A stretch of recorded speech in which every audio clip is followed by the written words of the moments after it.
The tape was doctored. They did not see the fact that the young kid, when I come into the ring to congratulate Lewin and Sullivan, they attacked me. That is why he was dropped the way he was dropped, and anyone else that messes with Lewin and Sullivan. What you pulled out of your boot? I pulled nothing out of my boot but something to protect myself. Lewin got it, drove it into the kid's head, and the kid's out of wrestling. I also heard Angelo Mosca. I'm not afraid of nothing. I am determined and serious to take care of my own business and quit looking like a fool. So from now on, anybody that wants to sign Angelo Mosca, you want a match with Lewin, you want a match with Sullivan, that's what I want, brother. So you come on down, and I'll guarantee you, like Caesar said in Rome, to the victors go the spoils.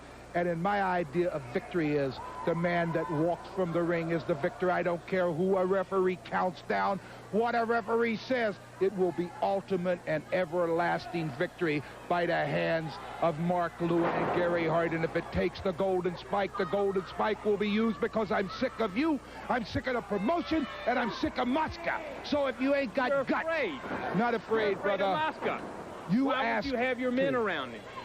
You ask Scott McGee if I'm afraid. Yes, you ask Angelo Mosca. To get him with, right? Brother, you know there's an old saying, if you can't do it with these, there's always friends, and I always have a friend. Maybe you'll get the golden spike, and maybe we can get rid of you and your announcing, too. All right, ladies and gentlemen, now we have Bob Orton in the ring. Let's go to him.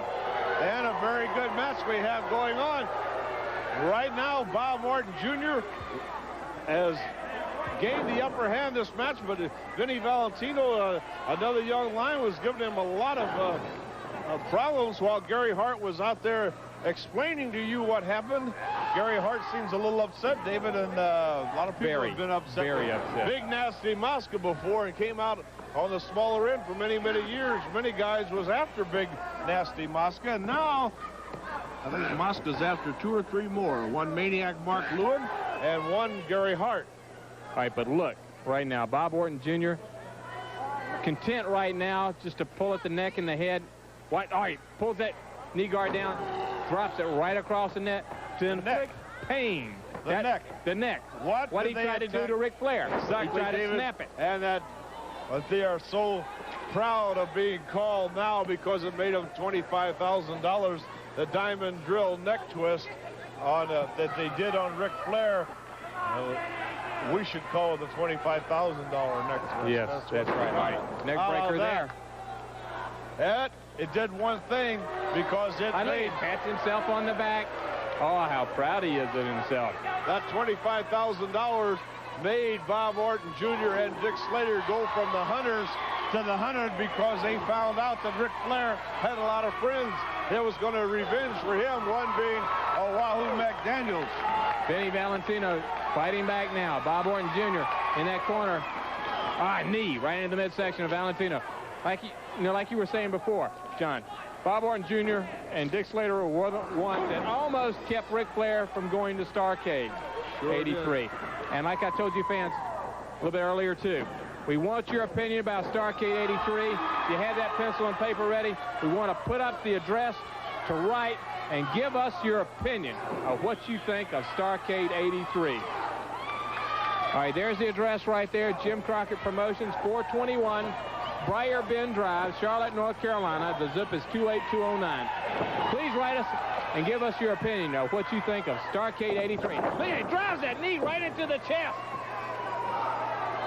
A knee left from the top turnbuckle by Bob Orton Jr. And David, we have never, ever said, and it couldn't be said, that Bob Orton Jr. is not a great wrestler. Well, that he is. That he is. His tactics have a lot to be desired, and a lot to have different opinions about. But this man can execute anything. He's just a great all-around athlete. Yes, he is.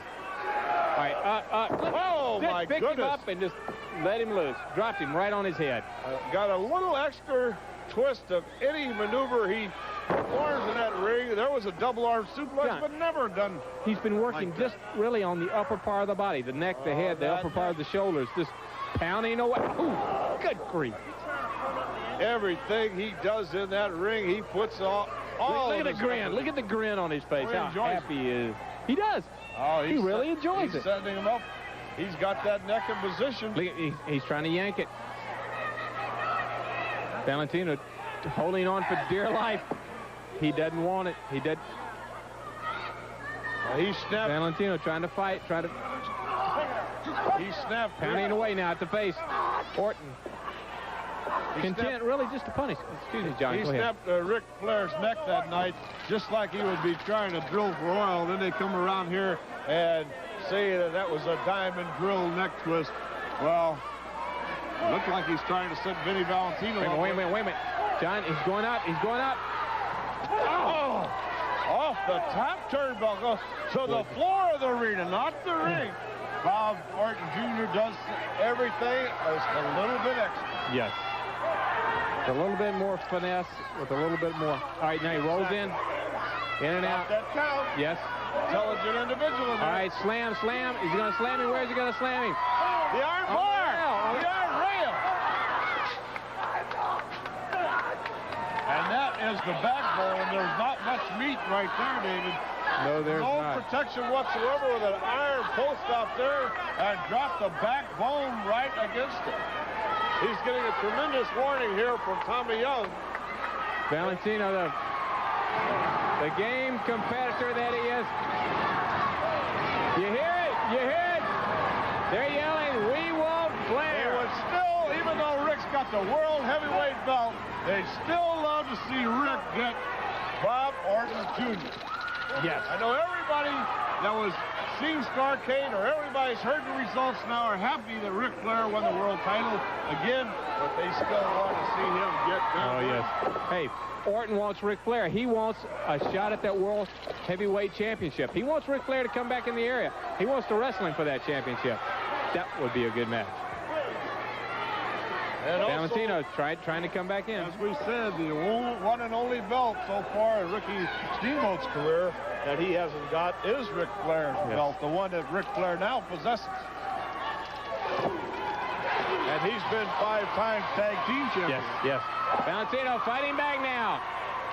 Jumps over, sunset flip. Got him down. But it could be up there. Just a two as Orton was able to escape.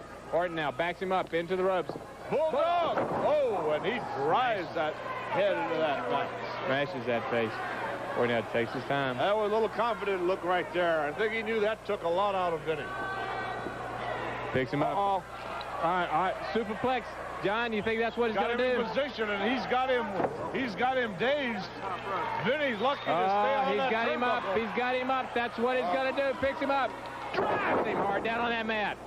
And he covers them all in one motion. Lateral press. The winner with a great maneuver, Bob Orton Jr. Here you have it as he has him. Orton coming off that top turnbuckle, driving that knee right into the head, neck, and throat of Vinnie Valentino. Another great maneuver. The winner, Bob Orton Jr.